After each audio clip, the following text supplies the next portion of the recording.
2022년 9월 27일 화요일 새벽 기도를 다 함께 드리겠습니다. 오늘 함께 보실 하나님의 말씀은 사무엘상 4장 말씀입니다. 사무엘의 말이 온 이스라엘에 전파되니라. 이스라엘은 나가서 블레셋 사람들과 싸우려고 에베네셀 곁에 진치고 블레셋 사람들은 아벡에 진쳤더니 블레셋 사람들이 이스라엘에 대하여 전열을 벌이니라. 그 둘이 싸우다가 이스라엘이 블레셋 사람들 앞에서 패하여 그들에게 전쟁에서 죽임을 당한 군사가 4,000명 가량이라. 백성이 진영으로 돌아오매 이스라엘 장로들이 이르되 여호와께서 어찌하여 우리에게 오늘 블레셋 사람들 앞에 패하게 하셨는고 여호와의 언약궤를 실로에서 우리에게로 가져다가 우리 중에 있게 하여 그것으로 우리를 우리 원수들의 손에서 구원하게 하자 하니 이에 백성이 실로에 사람을 보내어 그룹 사이에 계신 만군의 여호와의 언약궤를 거기서 가져왔고 엘리의 두 아들 홈니와 비느하스는 하나님의 언약궤와 함께 거기에 있었더라. 여호와의 언약궤가 진영에 들어올 때에 온 이스라엘이 큰 소리로 외치며 땅이 울린지라. 블레셋 사람이 그 외치는 소리를 듣고 이르되 히브리 진영에서 큰 소리로 외침은 어찌 됨이냐 하다가 여호와의 궤가 진영에 들어온 줄을 깨달은지라. 블레셋 사람이 두려워하여 이르되 신이 진영에 이르렀도다 하고 또 이르되 우리에게 화로다. 전날에는 이런 일이 없었도다. 우리에게 화로다. 누가 우리를 이 능한 신들의 손에서 건지리요. 그들은 광야에서 여러 가지 재앙으로 애굽인을 친 신들이니라. 너희 블레셋 사람들아 강하게 되며 대장부가 되라. 너희가 히브리 사람의 종이 되기를 그들이 너희의 종이 되었던 것 같이 되지 말고 대장부 같이 되어 싸우라 하고 블레셋 사람들이 쳤더니 이스라엘이 패하여 각기 장막으로 도망하였고 살육이 심히 커서 이스라엘 보병에 엎드려진 자가 3만 명이었으며 하나님의 궤는 빼앗겼고 엘리의 두 아들 홈니와 비느하스는 죽임을 당하였더라. 당일에 어떤 베냐민 사람이 진영에서 달려나와 자기 옷을 찢고 자기의 머리에 티끌을 덮어 쓰고 실로에 이르니라. 그가 이를 때는 엘리가 길 옆 자기의 의자에 앉아 기다리며 그의 마음이 하나님의 궤로 말미암아 떨릴 즈음이라. 그 사람이 성읍에 들어오며 알림에 온 성읍이 부르짖는지라. 엘리가 그 부르짖는 소리를 듣고 이르되 이 떠는 소리는 어찌 됨이냐. 그 사람이 빨리 가서 엘리에게 말하니 그때 엘리의 나이가 98세라. 그의 눈이 어두워서 보지 못하더라. 그 사람이 엘리에게 말하되 나는 진중에서 나온 자라. 내가 오늘 진중에서 도망하여 왔나이다. 엘리가 이르되 내 아들아 일이 어떻게 되었느냐. 소식을 전하는 자가 대답하여 이르되 이스라엘이 블레셋 사람을 앞에서 도망하였고 백성 중에는 큰 살육이 있었고 당신의 두 아들 홈니와 비느하스도 죽임을 당하였고 하나님의 궤는 빼앗겼나이다. 하나님의 궤를 말할 때에 엘리가 자기 의자에서 뒤로 넘어져 문 곁에서 목이 부러져 죽었으니 나이가 많고 비대한 까닭이라. 그가 이스라엘의 사사가 된 지 40년이었더라. 그의 며느리인 비느하스의 아내가 임신하여 해산 때가 가까웠더니 하나님의 궤를 빼앗긴 것과 그의 시아버지와 남편이 죽은 소식을 듣고 갑자기 아파서 몸을 구부려 해산하고 죽어갈 때에 곁에 서 있던 여인들이 그에게 이르되 두려워하지 말라. 내가 아들을 낳았다 하되 그가 대답하지도 아니하며 관념하지도 아니하고 이르기를 영광이 이스라엘에서 떠났다 하고 아이 이름을 이가봇이라 하였으니 하나님의 궤가 빼앗겼고 그의 시아버지와 남편이 죽었기 때문이며 또 이르기를 하나님의 궤를 빼앗겼으므로 영광이 이스라엘에서 떠났다 하였더라. 아멘.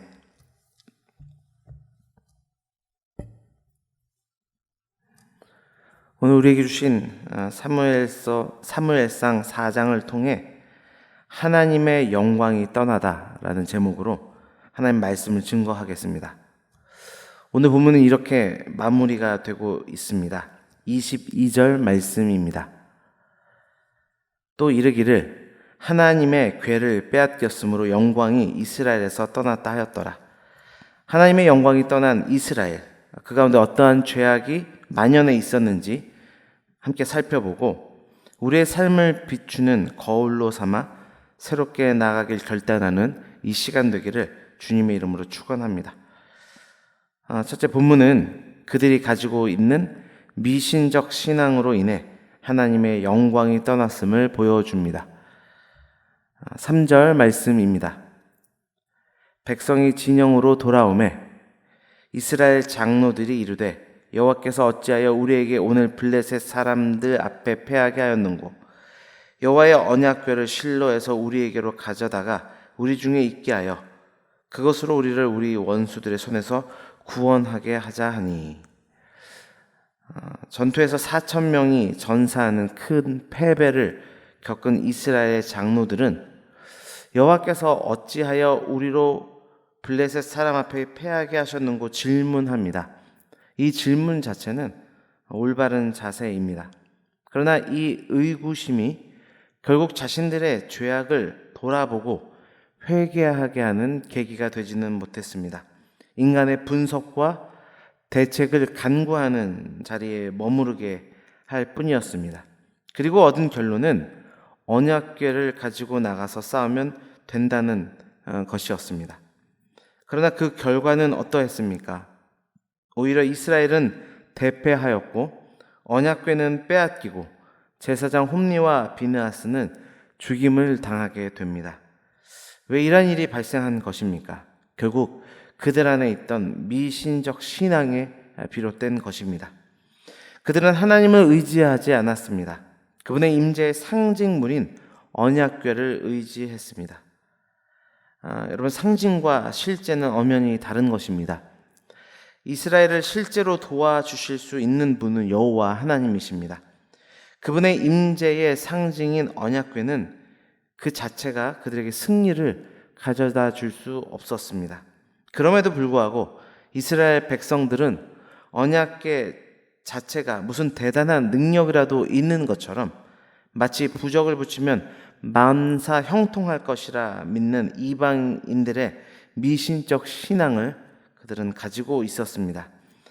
주 안에 사랑하는 성도 여러분, 우리가 드리는 예배의 횟수, 봉사의 연수, 직분의 위치 등이 하나님의 도우심과 그로 인한 성취와 성공의 보증이 될 수는 없습니다. 따라서 그 자체를 의지하고 큰 의미를 두는 것은 미신적 신앙이 될 수밖에 없습니다. 그리고 그 가운데 하나님의 영광을 경험하기 어렵습니다. 우리의 신앙은 결국 하나님 한 분을 바라는 것이며 그분의 말씀에 붙들릴 때 의미가 있는 것이고 그때 비로소 우리는 하나님의 영광을 깊이 경험하게 될 줄 믿습니다. 두 번째로 오늘 본문은 이기적 신앙을 버려야 한다 말씀합니다. 4절 말씀입니다. 이에 백성이 실로에 사람을 보내어 그룹 사이에 계신 만군의 여호와의 언약궤를 거기서 가져왔고 엘리의 두 아들 홈리와 비느하스는 하나님의 언약궤와 함께 거기에 있었더라. 사실 이스라엘 백성들은 언약궤를 가지고 있었지만 하나님은 그들과 함께하지 않으셨습니다. 앞선 장에서도 보았듯이 그들이 또한 그들을 대표하는 제사장들이 하나님의 말씀을 떠났기 때문입니다. 그런데 이스라엘 백성들은 그 사실을 깨닫지 못하고 단지 하나님의 임재의 상징인 언약궤만 있으면 전쟁에서 승리할 것이라 생각합니다. 자신들의 삶은 하나님의 말씀, 하나님의 요구와는 전혀 무관하면서 오직 인생의 성취와 성공만을 바란 것입니다. 이것이 바로 이기적인 신앙의 모습인 것입니다.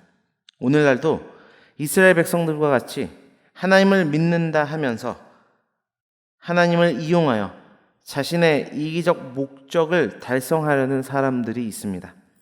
홈리와 비느하스처럼 하나님을 알지 못하면서 종교적 행위를 통해 자신들의 배를 불리던 사람들이 존재합니다.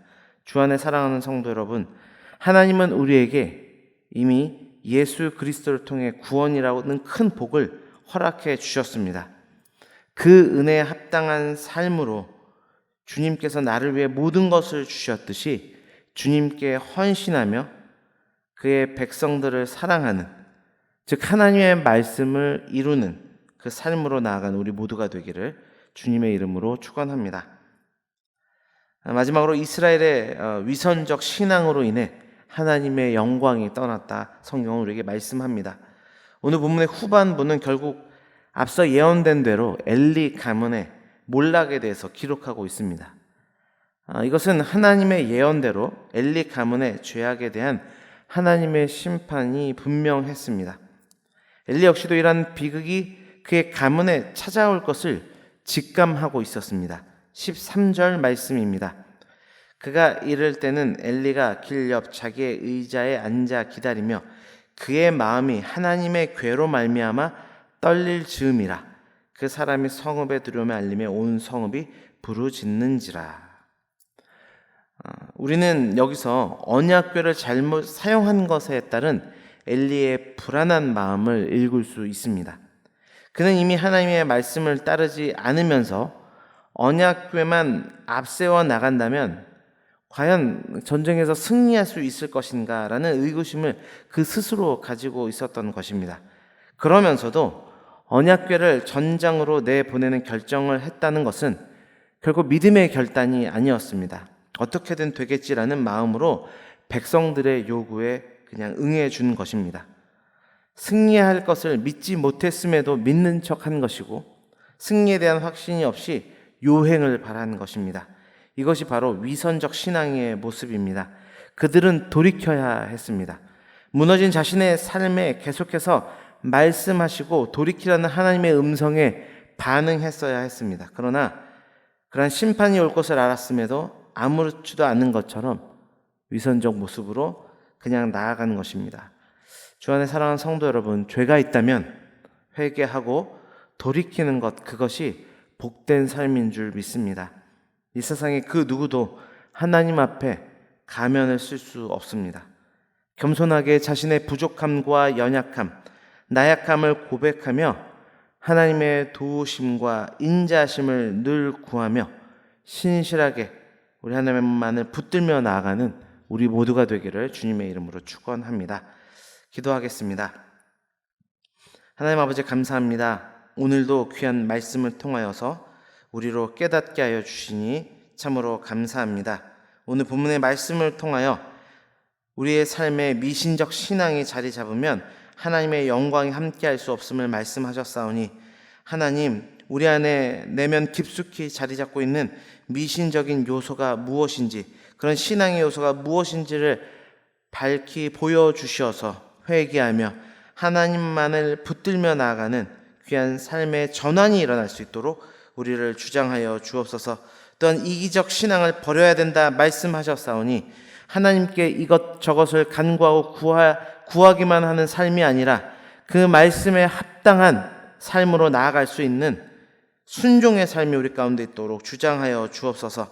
또한 위선적 신앙을 버려야 한다 말씀하셨사오니 하나님, 우리 안에 참된 믿음을 허락하여 주셔서 믿는 믿음 안에서 올바른 신앙을 해 나갈 수 있는 우리 모두가 되도록 주여 주장하여 주옵소서. 올해 우리 교회에게 주신 기원을 붙들고 늘 기도합니다. 모이기를 힘쓰는 교회로, 소망으로 격려하며 습관 따라 모이는 교회가 되게 하여 주셔서 모일 때마다 우리 안에 있는 잘못된 신앙의 모습들을 탈피하고 하나님이 원하시는 참된 모습의 신앙을 회복하며 나아갈 수 있는 우리 모두가 되도록 인도하여 주옵소서. 또한 그렇게 변화된 삶을 통하여 지역 사회와 온 열방을 향하여 복음을 증거하는 우리 은혜광성교회 되기를 간절하게 소망합니다. 우리 교회에게 주신 하반기에 많은 행사들이 있습니다. 그 모든 행사들 가운데 하나님께서 그 행사를 통하여 이루고자 하시는 놀라운 일들이 분명히 나타날 수 있는 행사들 될 수 있도록 도와주시고, 이 일을 위하여 모일 때마다 더욱더 기도할 수 있는 온 성도들 될 수 있도록 주여 주장하여 주옵소서.